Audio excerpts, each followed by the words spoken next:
오메가3 함유량이 풍부하여 우리 몸에 매우 이로운 들기름과 아마씨유. 이렇게 좋은 기름이 높은 온도로 요리할 때 안전한 기름이라는 말은 아니에요. 이러한 오일의 수많은 장점에도 불구하고 높은 온도로 가열하게 되면 그 장점들은 사라지고 오히려 몸에 해로운 물질들이 생성되게 돼요. 그런데 실제로 우리가 기름을 가장 많이 사용하는 경우가 바로 이렇게 가열식 조리를 할 때이기 때문에 건강을 위해서는 요리할 때 어떤 기름을 사용해야 하는지 알아두시는 게 매우 중요합니다. 오늘은 요리하실 때 꼭 피해야 하는 기름에 대해 말씀드린 후 요리하실 때 사용하실 수 있는 안전하고 좋은 기름도 알려드릴 테니 끝까지 시청해주시고 더욱 건강해지세요. 먼저 영상 오른쪽 밑에 빨간 구독 버튼 누르시고 종 모양 누르시면 앞으로 제가 건강과 건강한 먹거리 관련한 영상을 업데이트하면 바로 확인하실 수 있으니 눌러주세요. 좋은 기름이 요리할 때 좋은 기름을 뜻하지는 않아요.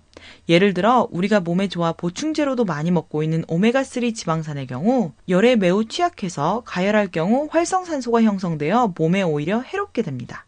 우선 요리할 때 사용하는 기름 선정에 대한 이 영상의 이해를 돕기 위해 먼저 지방 관련한 제 영상을 시청해 주시면 훨씬 더 이해하시기 쉬우실 거예요. 위에 팝업 카드 확인하시거나 아래 설명란에 링크 걸어둘게요. 요리하실 때 사용할 기름 선정을 위해 보셔야 하는 기준이 크게 3가지가 있어요. 첫 번째 제조 방식인데요. 좋은 기름은 최소한의 가공 과정을 거친 기름이어야 더욱 좋습니다. 예를 들어 저온 압착유와 같이 화학적 정제 과정 및 열을 가하지 않고 저온에서 압착 방식으로 추출한 기름이 가장 좋은 기름으로 볼 수 있어요. 반면 콩이나 옥수수 같은 단단한 곡물의 지방을 추출하기 위해서는 압착 방식이 어렵기 때문에 화학약품을 사용해 기름을 뽑아내며 표백 처리 및 탈취 과정을 거친 후 보존제와 산화방지제를 첨가해 유통기한을 늘리고 산패를 방지하는 과정을 거칠 가능성이 매우 큽니다. 따라서 건강을 위해서는 저온 압착과 같이 자연 그대로의 상태로 추출해낸 기름이 제일 좋습니다. 두 번째, 지방산의 구성 비율인데요. 지방산은 포화지방산에 가까울수록 더욱 안정적이기에 빛, 열, 공기에 의해 산화될 가능성이 적어요. 그래서 열을 가해 조리할 때 사용할 기름 선정에 있어서는 꼭 포화지방산 비율이 높은 기름을 선택하셔야 합니다. 세 번째, 발연점인데요. 발연점은 연기가 나기 시작하는 온도인데 이 온도를 넘어서면 암을 유발하는 미세먼지가 발생하기 때문에 가급적이면 발연점이 높아서 미세먼지 발생을 최소화하는 게 좋습니다. 여기서 다소 헷갈리실 수 있는 부분이 기름의 산화와 발연점인데요. 얼핏 들으시면 비슷해서 발연점 밑으로만 가열해서 조리하시면 문제 없다고 생각하시고 발연점만 보시고 기름을 선택하실 수 있는데 발연점은 말 그대로 연기가 나기 시작해서 미세먼지를 발생하는 온도이고 이보다 더욱 중요한 게 바로 지방이 얼마나 산화 및 산패가 잘 되는 지방 구성비를 가지고 있는지입니다. 그 뜻은 실제로 발연점에 도달하기도 전에 기름이 산화될 수 있다는 내용입니다. 예를 들어 볶음 또는 부침 요리를 해야 하는데 발연점이 190도인 올리브유와 234도인 콩기름만 있다면 어떤 기름을 선택해야 할까요? 막연히 발연점만 생각한다면 가열식 조리에는 콩기름을 선택할 가능성이 더욱 커지는데요. 발연점보다 먼저 앞서 생각하셔야 하시는 게 바로 지방산의 구성 비율입니다. 콩기름은 열에 가장 취약한 다가 불포화 지방산을 훨씬 많이 함유하고 있고 올리브유는 이보다 더 안정적인 단일 불포화 지방산을 함유하고 있기 때문이에요. 자, 그럼 요리하실 때 가급적이면 피하셔야 하는 기름 5가지를 알려드릴게요. 첫 번째, 포도씨유.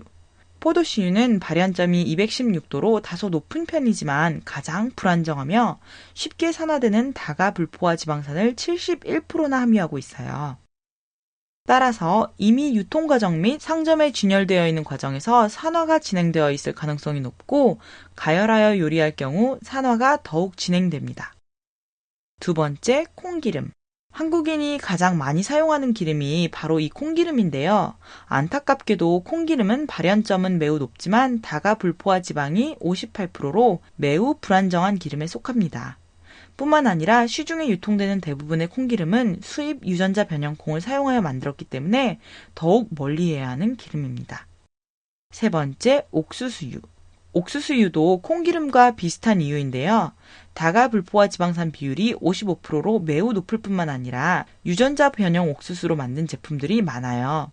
국내산 무농약 옥수수를 활용한 옥수수유가 아니라면 유전자 변형 옥수수를 활용했을 가능성이 다분합니다. 네 번째, 카놀라유. 카놀라유는 불포화 지방산 중에서는 비교적 안정적인 단일 불포화 지방산 비율이 64%로 다소 높은 편이지만 앞서 말씀드린 옥수수유와 콩기름과 같이 대부분의 카놀라유의 원재료가 GMO일 뿐만 아니라 심한 정제 과정을 거쳐 만들기 때문에 이 과정에서 화학 잔여물이 남을 가능성이 있습니다. 다섯 번째, 들기름.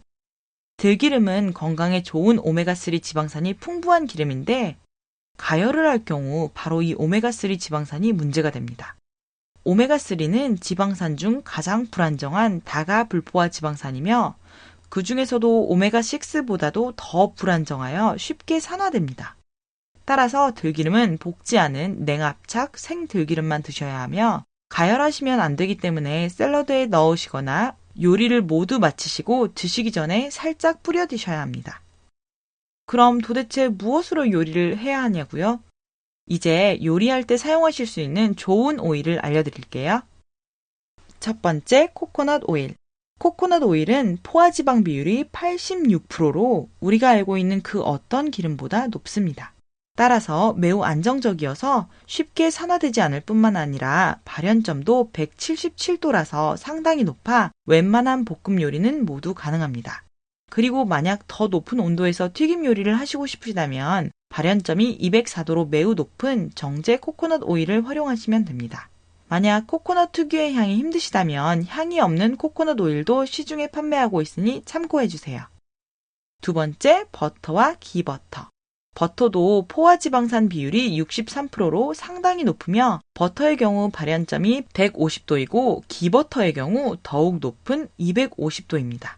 따라서 가볍게 약불로 조리하실 경우 버터 사용을 추천드리고 조금 더 높은 불로 조리하실 때는 기버터 사용을 추천드려요. 그리고 좋은 버터 고르시는 팁은 제 버터 관련한 영상 참고해주세요. 세 번째, 아보카도 오일. 아보카도 오일은 앞서 말씀드린 코코넛 오일과 버터보다는 포화지방 비율이 적고 단일 불포화 지방 비율이 높기 때문에 조금 덜 안정적이긴 하지만 발연점이 270도 이상으로 상당히 높아서 요리용으로 최근 들어 각광받고 있어요. 하지만 앞서 말씀드린 것과 같이 발연점이 높은 것과 산화의 안정적인 부분은 다른 개념이며 만약 아보카도 오일을 구매하실 경우 산화 방지를 위해 구매일로부터 6개월 이내에는 모두 사용하시고 필히 냉장 보관해주세요.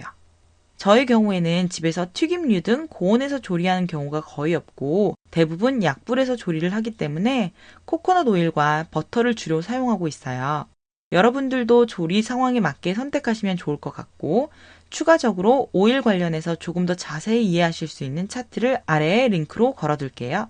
영문이라는 단점이 있지만 PDF 파일로 잘 정리되어 있어 도움이 되실 것 같아요. 주변 분들의 건강을 위해 이 내용 널리 공유해 주시고 이 정보가 도움이 되셨다면 좋아요 눌러주시는 것 잊지 마세요. 앞으로도 건강에 도움이 되는 좋은 영상 많이 올릴 예정이니 구독 꼭 눌러주세요. 모두의 건강 그리고 행복을 응원합니다.